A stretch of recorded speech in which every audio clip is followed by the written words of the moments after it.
No artificial colors and no artificial flavors. Just goodness of fresh oranges to brighten up your toast time. Sharing with you today my 30-year-old recipe for homemade orange marmalade.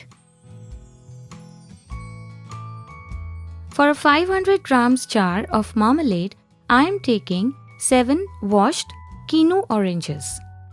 Now, I am simply cutting the oranges into halves. While you can use any variety of oranges to make the marmalade, I personally prefer using the Kinu variety because of its high juice content, thicker pulp and thicker skin. We will be using each part to make the marmalade. I am setting aside 2 halves, the pulp and the skin of which will be used later. Let's choose the rest of them. In the earlier days, squeezing out the juice manually took a lot of effort, and I must admit it was surely not my favorite part. But thankfully, this job is comparatively easier now. The juicing is done. Here we have the juice of 6 Kinu oranges ready. Time to take out the pulp from the one orange we had set aside earlier. For making the marmalade, we are using every component of orange, the juice, the pulp and the orange peel, which I will be shredding next. We will not be shredding the orange peel as it is. I am scraping out the inner portion, that is, the white portion called the pith. This portion is bitter and would make our marmalade extremely bitter if used. What we need for the marmalade is the outer skin of the peel called the rind.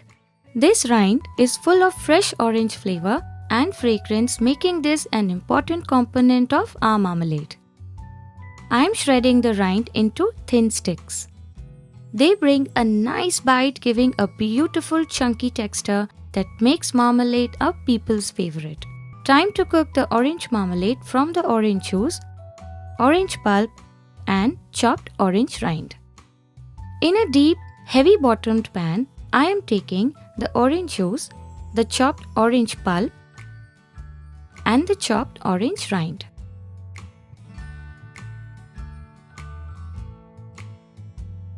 To this, I am adding 3 cups of sugar.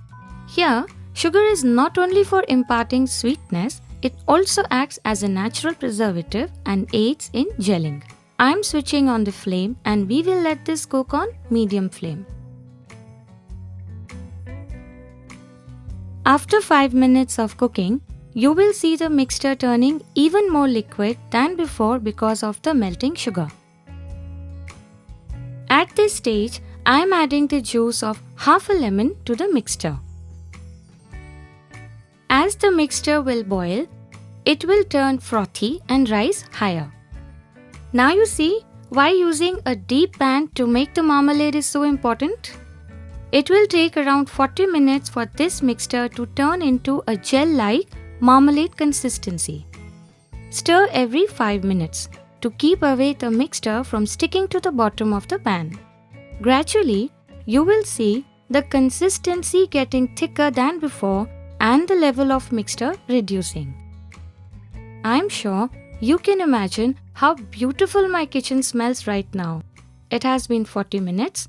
This is how it looks. Time to check if the marmalade is cooked. I have taken some on a chilled plate. If the marmalade doesn't run a lot, it is ready. Once the marmalade comes down to room temperature, transfer it into a sterilized airtight jar. Refrigerate the marmalade and enjoy whenever you want as a spread on bread slices or even parathas. Until we meet again, eat well, live well and stay blessed.